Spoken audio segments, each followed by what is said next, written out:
Friends, welcome to my YouTube channel NCERT with Yogesh. और आज हम स्टार्ट करेंगे क्लास 6 के चैप्टर 7 पौधों को जानिए।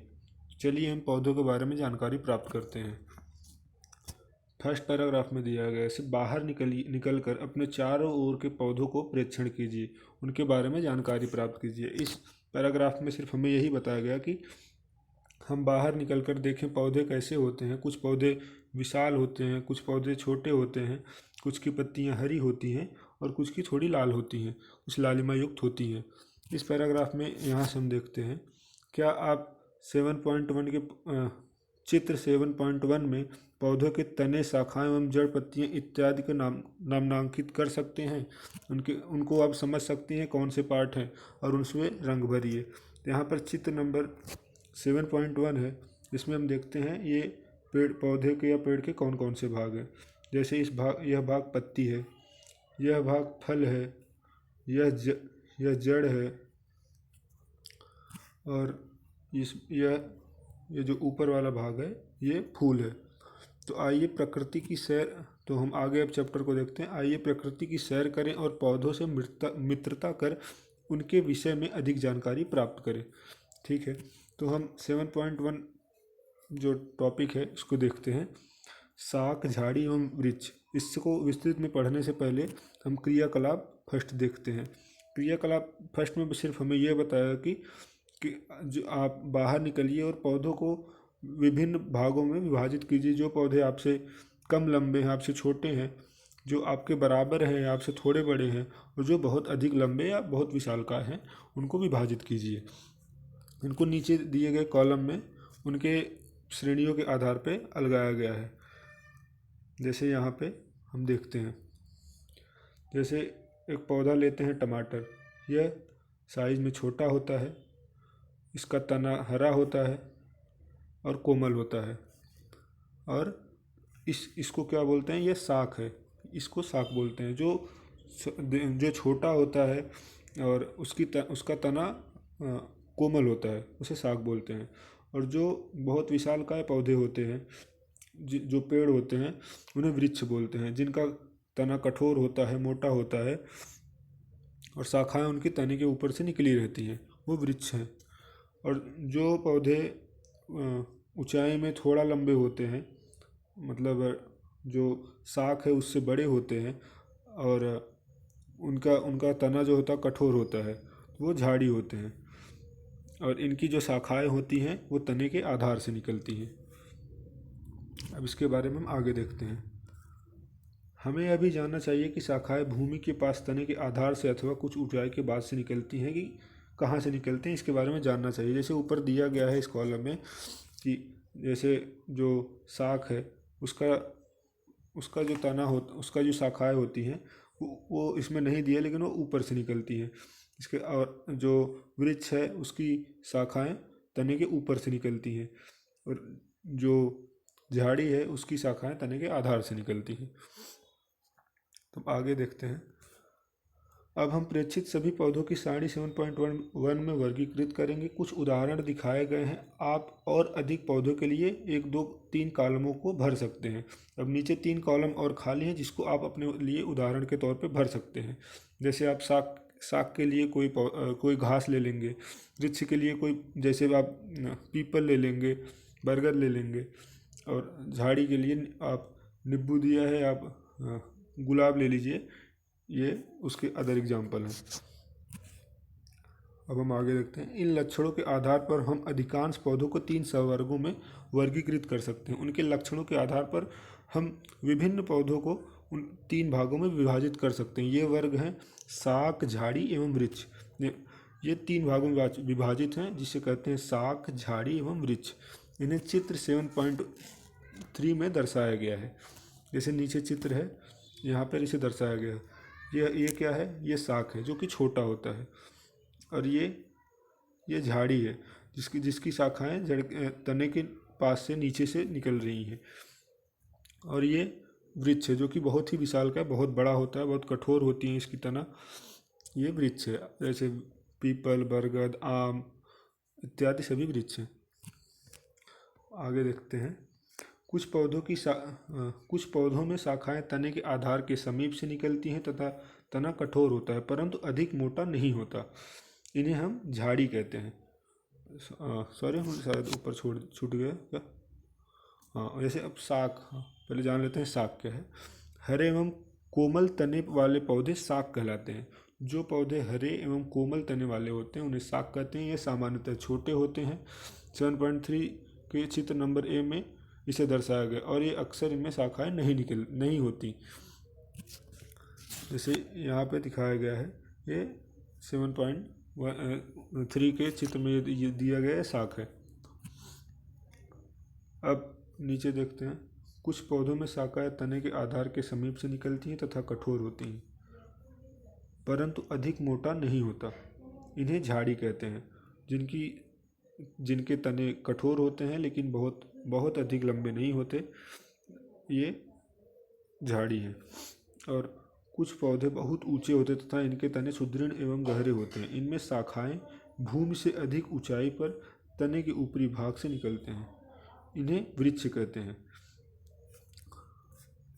अब हम आगे, उपर्युक्त अभिलक्षणों के आधार पर क्या आप सूचीबद्ध पौधों को वर्गीकृत सारणी 7.1 में कॉलम 4 को भर सकते हैं। जैसा कि ऊपर सारणी 7.1 है, उसमें कुछ कॉलम बचे थे, उन्हें आप भर सकते हैं इनके आधार पर। अब यहाँ पे आगे है, कमज़ोर तने वाले पौधे सीधे खड़े नहीं हो सकते। ये भूमि से फैल जाते हैं। इन्हें विसर्पी लता कहते हैं। कुछ और अन्य प्रकार के पौधे होते हैं जो कि कमज़ोर तने वाले होते हैं, जो कि सीधे खड़े नहीं हो पाते, वो धरती पे रेंग जाते हैं, रेंग कर बढ़ने लगते हैं। उन्हें विसर्पी लता कहते हैं। जबकि कुछ पौधे की सहायता से ऊपर चढ़ जाते हैं, इन्हें आरोही कहते हैं। इन्हें आरोही पौधे कहते हैं। ये शाख, झाड़ी और पेड़ों से भिन्न होते हैं। ये अन्य दूसरे प्रकार के पौधे होते हैं। जो पौधे नीचे चल के, मतलब जिनके तने कमज़ोर होते हैं, वो नीचे ही बढ़ना शुरू कर देते हैं, उन्हें विसर्पी लता कहते हैं। और जो पौधे आगे ऊपर की ओर किसी पौधे के सहारे या किसी अन्य चीज़ के सहारे पे बढ़ते हैं, उन्हें आरोही पौधे कहते हैं। संभवतः आप अपने विद्यालय अथवा घर पर कुछ पौधों की देखभाल करते होंगे। अपने घर अथवा विद्यालय में पाए जाने वाले वृक्ष, झाड़ी अथवा विसर्पी लता के दो पौधों के नाम लिखिए आप। ये आपके लिए होमवर्क दिया गया इसमें। अब हम आगे देखते हैं तना। ये तना क्या है? अपने आसपास के पेड़ पौधों को देखें तथा उनके तनों पर पाए जाने वाले विभिन्न संरचनाओं एवं भागों को देखें। अपने अवलोकन की तुलना अपने साथी द्वारा किए गए अवलोकन से करें। आपने क्या देखा? तने में पत्तियां, शाखाएं, कली, फल व फूल होते हैं। ये सब आपको उसमें निरीक्षण करना है एक तना लेके। क्रियाकलाप सेकंड है, इसको हम देखते हैं। इसमें आवश्यक सामग्री है 1 गिलास जल, लाल स्याही, साकी पौधा एवं ब्लेड। इन्हें हम ले लेते हैं। अब आगे देखते हैं। गिलास को 1/3 जल से भरें। जल से लाल स्याही की कुछ बूंदें डाल दें। साग के तने की गिलास में रखें, जैसा कि 7.3 चित्र में यहाँ पे दर्शाया गया है। अगले दिन इस शाखाओं का अवलोकन करें। इन शाखाओं का अवलोकन करें। क्या इन शाख के कुछ भाग लाल रंग के हो जाते हैं, नजर आते हैं? आपने देखा कि तने में रंग ऊपर चढ़ गया। अगर इन्हें लंबे समय तक रखा जाए तो रंग पत्तियों एवं सिराओं में भी आ जाता है। अगर इस लाल रंग को के कलर में उस जो शाखा है उसकी ज़्यादा देर तक रखे तो वो पत्तियों और सिराओं में भी आ जाता है। तो क्या आप बता सकते हैं कि ये लाल रंग यहाँ कैसे पहुँचे? ये हमसे क्वेश्चन कर रहे हैं कि ये लाल रंग यहाँ तक कैसे पहुँचे। तो आगे इसमें दिया गया जैसे कि वो तने के द्वारा वहाँ तक पहुँच जाते हैं, तो इसमें आगे विस्तृत रूप से बताया गया है। जैसे यहाँ पे चित्र में दर्शाया गया है, ये तने से जल ऊपर चढ़ता है, तने से खुले सिरे को संवर्धित। अगर इसे हम ऐसे काटेंगे उसका जो रूप होगा वो ऐसे होगा। तो इसमें जो यहाँ पे इसको बोलते हैं वैस्कुलर बंडल, इसके द्वारा वो जो जल होता है, जो खनिज पदार्थ होते हैं, सब तने के द्वारा चढ़ते हैं। तो उसी से ये भी पाके उसी तने द्वारा ये लाल रंग भी चढ़ जाता है। इस क्रियाकलाप में हमने देखा कि जल तने से ऊपर चढ़ता है, अर्थात तना जल संवहन करता है। लाल शाही की भांति जल में विलीन खनिज जल के साथ तने में ऊपर जाते हैं। जैसे लाल शाही ऊपर चढ़ गया, उसी तरह जल, खनिज ये सभी तने से ऊपर जाते हैं और पौधों के अन्य भागों में पहुंच जाते हैं, पत्तियों में और पूरी शाखाओं में, पूरे पौधे में पहुंच जाते हैं। अब आगे हम जानते हैं पत्तियों के बारे में जानते हैं। अपने आसपास के पौधों की पत्तियों को देखकर अपने नोटबुक में इसका चित्र बनाइए। क्या इन सभी की आकृति एक रंग जैसे है? आकृति, आकार एवं रंग एक जैसे है कि आप सभी पौधों की पत्तियों को लीजिए और उनका मिलान करिए, क्या सभी एक जैसे पाए होते हैं? इनमें कई भिन्नता पाई जाती है, जिसे हम आगे देखते हैं। यह तने से किस प्रकार जुड़ी है? पत्ती का वह भाग जिसके द्वारा वह तने से जुड़ी होते हैं इसे पर्णवृत्त कहते हैं। इंग्लिश में इसे पिटियोल बोलते हैं। पत्ती, जैसे ये भाग हुआ, ये हमारा पर्णवृत्त है। ये भाग जो है ये पर्णवृत्त है, जिसके द्वारा पत्ती लगी हुई है शाखा से। पत्ती के चपटे भाग को फलक कहते हैं। पत्ती के इस चपटे भाग को फलक कहते हैं। क्या आप अपने आसपास के पौधों की पत्तियों में इन भागों को पहचान कर सकते हैं? क्या सभी पत्तियों में पर्णवृत्त होते हैं? आप अपने अगल बगल में किसी पौधों की पत्तियों को लेकर उनका अवलोकन कर सकते हैं। आगे देखते हैं। पत्ती के विषय में और अधिक जानकारी प्राप्त करने के लिए आइए इसकी छाप लें। यदि आप सोचते हैं कि पत्ती विशेष छाप नहीं छोड़ते तो यह क्रियाकलाप आपके पुनर्विचार पर मजबूर कर देगा। आगे हम एक एक्टिविटी देखते हैं, उसके बारे में समझते हैं। फिर एक पत्ती को एक सफ़ेद कागज़ अथवा अपनी कॉपी के पन्ने के नीचे रखिए। इसे चित्र 7.9 में दर्शाए गए तरीके से एक ही स्थान पर दबाकर पकड़ कर रखें। अपनी पेंसिल को तिरछा पकड़िए तथा इसकी नोक से कागज़ के उस भाग को नीचे पत्ती धीरे धीरे रगड़िए। क्या आपको कुछ रेखाओं के साथ छाप दिखाई देता है? क्या यह छाप पत्ती की तरह है? आप जो पत्ती देख रहे हैं उनसे जब रगड़ेंगे तो उसमें से कई ब्रांचेस उसमें छोटी छोटी सिराओं के रूप में निकली रहती हैं, इनके बारे में जानते हैं हम आगे। पत्ती की इन रेखित संरचनाओं को सिरा बोलते हैं। जो इनमें छोटी छोटी, जब हमको रगड़ के उसमें देखेंगे तो उसमें छोटी छोटी सिराएँ ऐसे जाली के रूप में ऐसे निकली रहती हैं सब। ये आपकी पत्ती हुई, तो ये इसका मेन सिरा हुआ, मध्य सिरा। इसके बाद इसमें से ऐसे कई ऐसे शाखाएं निकली रहती हैं। क्या आपको पत्ती के मध्य में एक मोटी मध्य सिरा दिखाई देती है?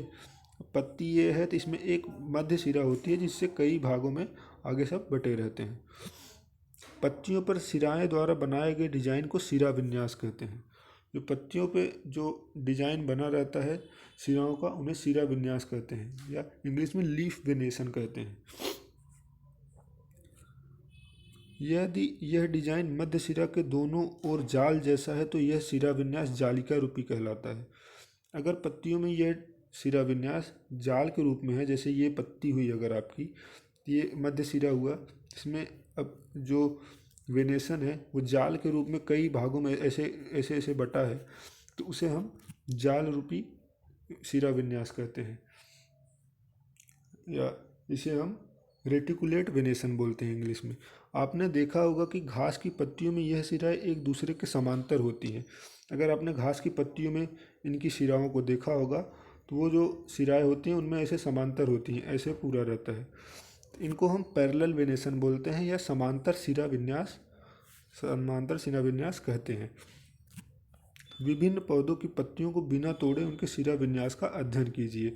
अब अगर पत्तियों का अध्ययन करना चाहते हैं तो उनको पत्तियों को बिना तोड़े उनके बारे में अध्ययन कीजिए। आइए अब जानने के प्रयास करते हैं कि पत्तियां क्या करती हैं। अब पत्तियों के कार्य के बारे में अध्ययन करते हैं। क्रियाकलाप 4। आवश्यक सामग्री साग पौधा पॉलीथीन के 2 पारदर्शी थैले तथा कुछ धागा ले लीजिए। अब जैसे यहाँ एक्टिविटी में दिखाया गया है, यहाँ चित्र में दिखाया गया है, पत्तियों में सिरा विन्यास समांतर, पत्तियों में सिरा विन्यास, ये जो है इसमें रेटिकुलेट वेनेसन या जालिका रूपी वेनेसन पाया गया है। सिरा विन्यास है ये पीपल के पत्ते में ऐसे मध्य सिरा, उसके बाद उसमें से कई पार्ट निकल के उसमें बटे हुए हैं। और ये जालिका रूपी समांतर है, ये घास का है, इसमें सभी वेनेसन सीधे हैं, पैरेलल वेनेसन या समांतर वेनेसन है, सिरा विन्यास पाया जाता है। इस क्रियाकलाप को दिन के समय करना चाहिए। जो ऊपर एक्टिविटी है इसमें हमें क्या क्या लेके शुरू करना है, साग, पॉलीथीन के 2 पारदर्शी थैले तथा कुछ धागा लेके शुरू करना है। इस क्रियाकलाप को दिन के समय करना चाहिए तब जब धूप खिली हो। इस क्रियाकलाप के लिए आपको स्वस्थ भली भांति सिंचित तथा धूप में रखे हुए पौधों को लेना चाहिए।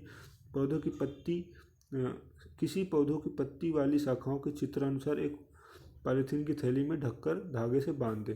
हम नीचे चित्र दिया गया उसको पहले देखते हैं। हम एक पौधे शाख को ले लिए, उसके बाद एक पॉलीथीन से उसे बांध कर उसे नीचे बांध देते हैं। पॉलीथीन की थैली में ढककर बांध दीजिए। दूसरे पॉलीथीन को खाली थैली पर भी धागा बांधकर धूप में रख दीजिए। कुछ घंटों बाद पॉलीथीन की थैली के आंतरिक पृष्ठ को ध्यानपूर्वक देखिए। कुछ घंटे बाद हम पॉलीथीन के अंदर देखेंगे तो आप क्या देखते हैं इसके बारे में।